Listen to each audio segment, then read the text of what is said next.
This is how you get your eyelashes to go from this to this.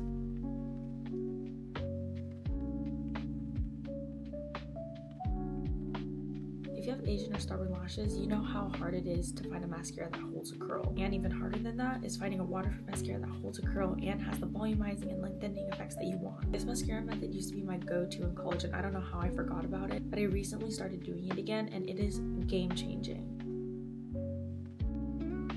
What you're gonna need is a waterproof mascara that you know works, you know is gonna hold a curl, and then you're gonna need a non-waterproof mascara where you like its volumizing or lengthening qualities, and maybe they just don't make a waterproof version of it yet. The first step is obviously to curl your eyelashes. I've already done that. I learned that there's no real right way to curl your eyelashes. Everybody has their own preference. Some people really like a really sharp, almost like L curl, and other people like it more kind of like swoopy. That's what I prefer. A curling technique that I've been using for years and years and years is from Michelle Phan. It's a really old video of hers, but basically you start at the root of your eyelashes and you hold down for a little bit, maybe like 30 seconds or less, and then let go, and you clamp it a little bit further away, but you kind of work at this angle.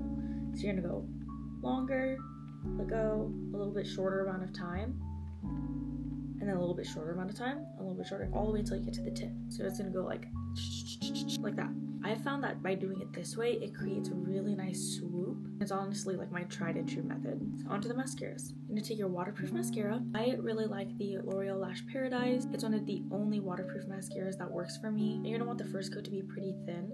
So I like to scrape off my brush like this. As much as I love this mascara, it does dry out a bit fast, so it is getting towards that end of its life. This is just to make sure that the first coat is going to be a thin one and not too clumpy. So you're going to go in and you're going to do just the first coat very thin and coat every single lash.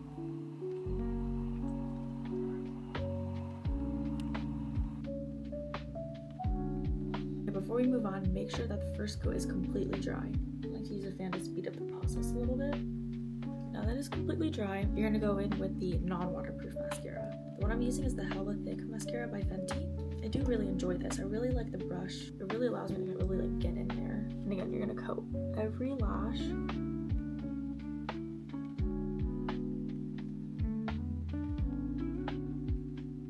Wiggling at the base of your lashes makes it look a lot thicker. It almost creates like a faux waterline.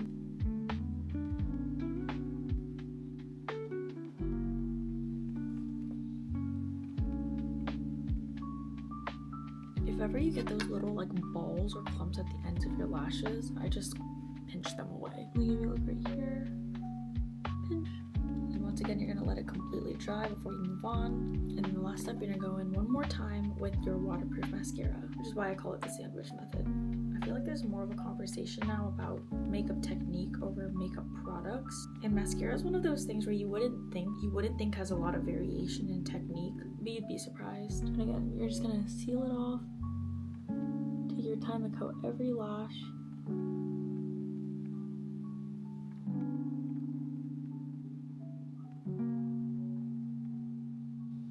And the third coat is usually when I go in and do the bottom lashes as well.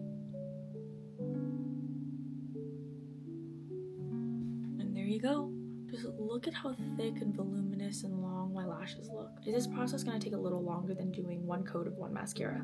Yes. But the reason why I like this method so much is because you get the hold and curl of your waterproof mascara without sacrificing like the volume, the length of like a non-waterproof mascara, because some good mascaras don't have waterproof versions yet. So this, you're kind of getting the best of both worlds. I feel like there's not a lot of options for like Asian and stubborn lashes. Like, it's already so hard to find a waterproof mascara that actually holds a curl, but for me, even then, they're not like doing a lot for the lashes, or they're not doing enough for me at least, because then I find myself wanting more volume and more length and more thickness. So sandwiching the two together is my favorite way to do it. I mean, for me, I think it's worth it because I don't typically wear falsies. For me, finding a good mascara or a good mascara technique is really important. The process is a little bit longer than if you were to just do one coat of one mascara, but the results speak for themselves. So if you have a little bit of extra time, definitely worth a try.